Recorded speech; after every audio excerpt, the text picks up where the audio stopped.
Hey, what's up, chess fanatics? Hope everyone is doing well today. It has been a little bit since we made some videos, and I thought what we would do is take a look at the good old Chessnut EVO.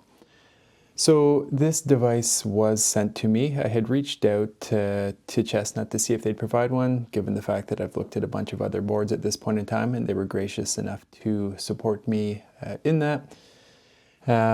No requirements to really do anything with it, which is nice. So I've taken some time and just sat with it for quite a while at this point in time.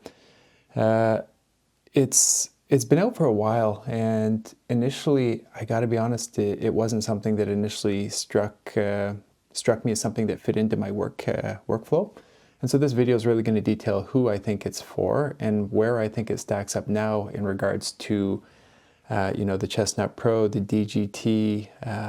I've got the Go. I've got a lot of different boards that I've used over the last couple years, maybe even approaching last almost decade at this point in time. So yeah, initially I thought the Chessnut EVO was a unique use case. I thought, well, maybe the technology will just age. Why would I really want to have everything combined? But I quickly changed my tune after actually using it. I found one of the boards that I defaulted to pretty frequently was the Chessnut Go, because it is so small and just easy to take with you, comes in a case. So I really liked everything about that package. The reality is, when I look at my Pro boards, the DGTs, the Chessnut Pros, things along those lines, I find that I just don't use them that much. I'm not in really 1v1 matches. For those, it is great, probably impossible to beat those types of boards, but I gotta be honest, like 99.99% of my playtime is basically me sitting down. I'm either at a computer, I'm on a tablet, I'm just lounging around. And so the reality is these have become much better boards, I think, from a ROI perspective. And so I thought what I would do is I just kind of kick off, play a little game here, show some of the features, but yeah, really just kind of talk about why I think that this is probably one of the best form factors, just because it does have everything kind of all in one. So it's got the tablet obviously attached to it, which is nice. I think the killer feature for me though, when I look at this, is really the color of the boards. I love the LED square specifically, and it's something when I looked back on my Go review, is something that I actually wanted to see in the next iteration of the Go, for example, because it is really good. It's got some cool modes in this. You can do obviously some 960 chess if you want, but also you can do like some form of like franchise type mode where you work through and start to level up basically. What I'll do right now is just go in against Maya, and we'll do just hit level 5 here, give it a low search depth. And as you can see, the computer is going to just play and move quite quickly. You can turn the eval on or off during gameplay, which is interesting. It's not something that I would really do, but if you do want to go through and analyze, that is an interesting option. Maybe what we'll do is play a Sicilian, and you can see when you pick up the pieces, everything's nicely highlighted here. And I find that this is much better than the little dots that exist, on the Pro and so on. I get why they're structured the way that they are, but this one is just next level, I think, in regards to how it actually displays. The pieces are obviously, I'll just say much smaller than when you take a look at a Pro size board, for example. It's to be expected, right? I mean, it's just a much more compact kind of style board. Okay, maybe what we'll do is we'll just play some form of Nimzowitsch here. You can see that it's actually talking to me as I make the moves here. It's super easy to go in and play against, play on, Lichess and chess.com, which is fantastic.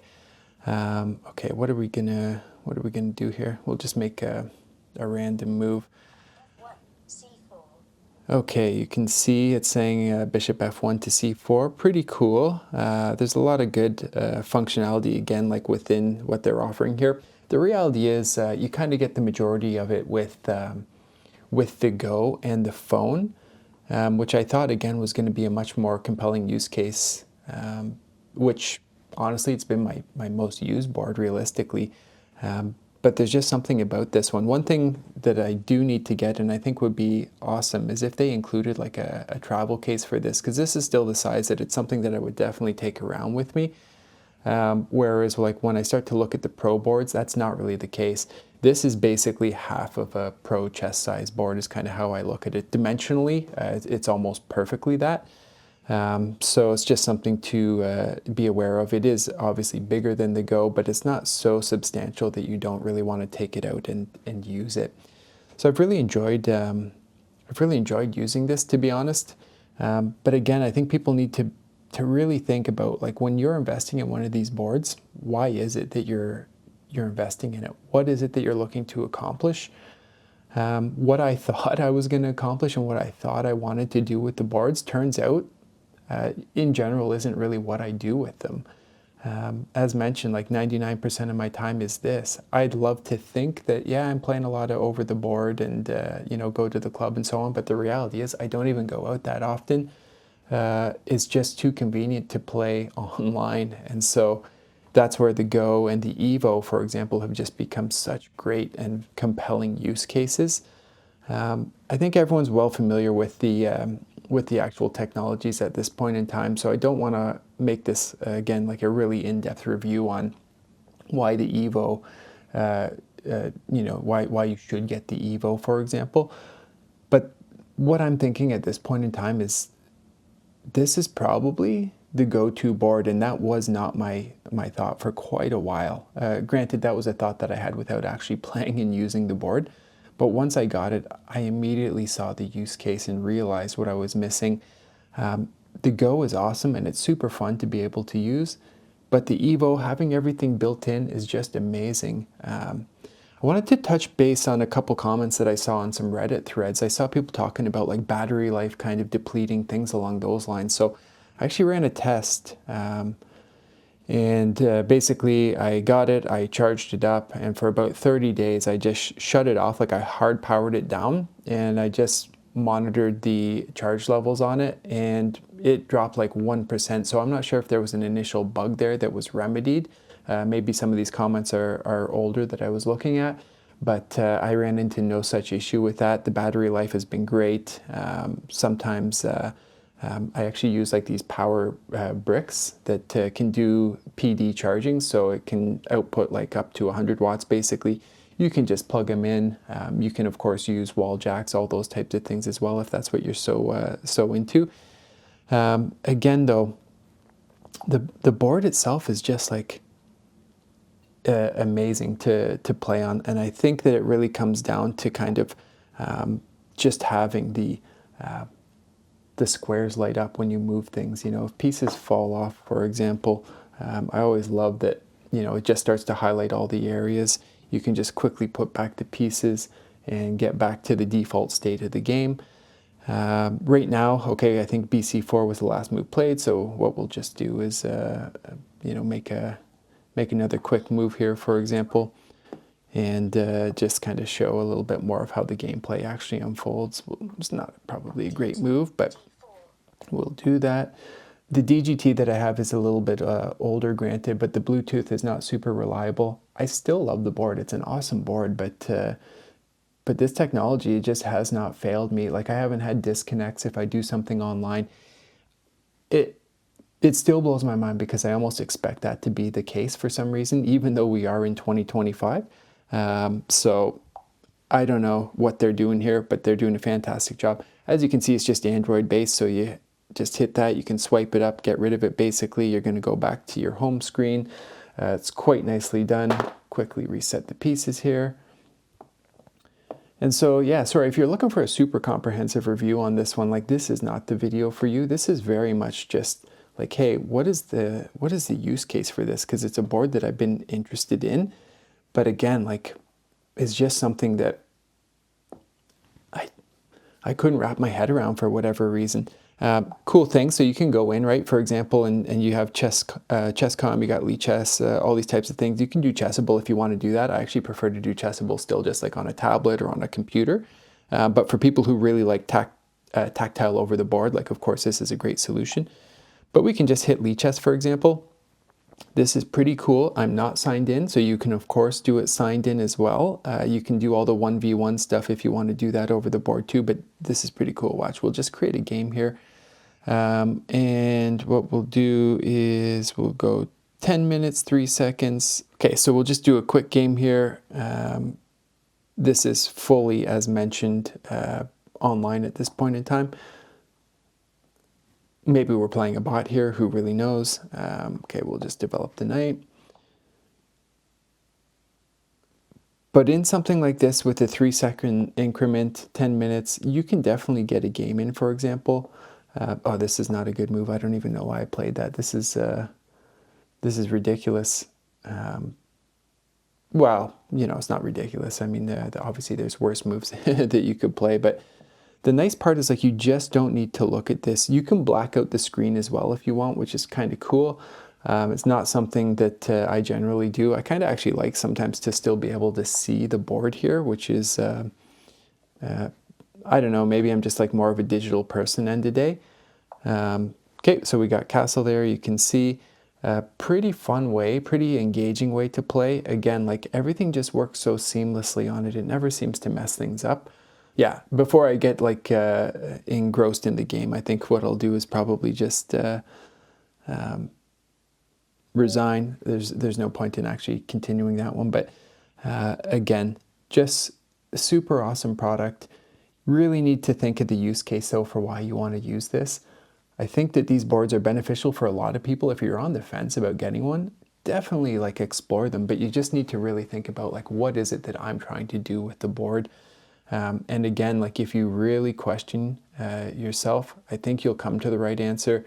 What I thought I wanted has not been the case. And so for me, the EVO, hands down, is the best one because of all the integrated functionality, because of the form factor.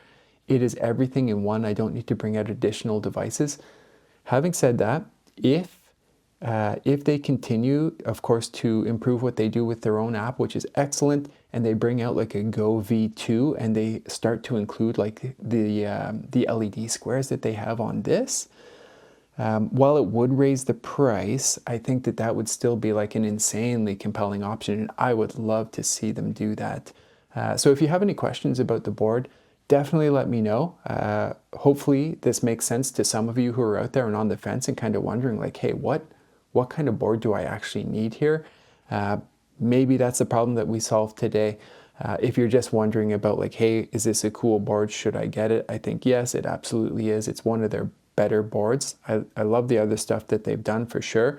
But to me, these smaller boards just fit my use case a lot better. You can have them on a desk like we have right now. You can study with them easy. You can put them next to a computer. There's just a million uses.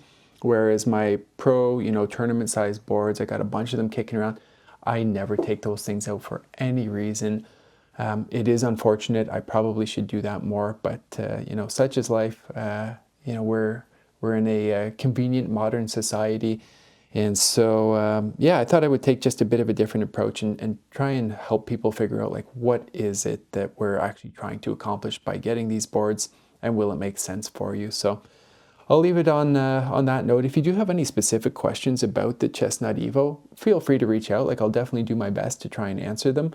But I hope that that's given you some context, and maybe more importantly, just given you some thought, because I know a lot of people are on the fence as to whether or not you actually want to get one of these things, not just the EVO in general, but any e-board. There are a lot of cool options that exist, but I think you really need to think like use case first. And so here we have probably the most compelling package. The only thing, as mentioned, like I really wish that they had a nice case that came with it. It would be a really complete package then, very similar to what they're doing with the Go. If that came with this, for example, this would be an absolute no-brainer. As structured though, it is an expensive board. I mean, none of them are cheap, to be honest. So I get that it's probably a way to try and control costs somewhat, and people should only maybe get the travel case if they want it.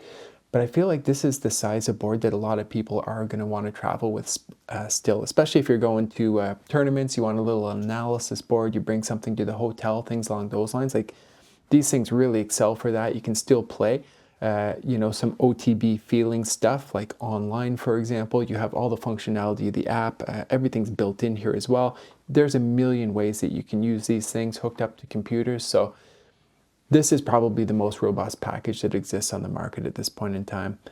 But again, having said that, I would love to see a go-to with this style of pieces, or maybe like, you know, just completely lop off the screen, but keep this killer functionality. I don't know, you know, they're probably working on some crazy stuff. I'd love to see that. I know they have the ones that kind of move and stuff on their own, which I mean, seems super cool as well. I'll stop rambling right now. If you have questions, ask them. Hopefully I can answer them. But as kind of put forward, I think that this is really, really compelling. And again, like I slept on this one. I didn't immediately see that use case. But after doing this for years at this point in time, when I thought, hey, maybe I should take a look at this, I was pleasantly surprised. And hands down, I feel that this is my favorite board at this point in time. So there's a lot of good utility in a lot of the products that are out there. This just seems to be the most full-featured for my use case. You know, all the other boards, as mentioned, that I have, they're great. I still use them, but man, oh man, nothing is really competing with this package. Just include the case, man. I feel like a case would really be an epic development. We'll see what happens here. As structured, though, the hardware is like faster and better than I'll ever need realistically, so I don't think there's any challenges, which was one of the initial detracting thoughts that I thought when these came out as well. I thought, well, maybe it'll become obsolete, but the reality is, I mean, a phone from 10 years ago would decimate me, so who am I kidding, right? All right, guys, thanks for watching, and I'll see you later. Bye.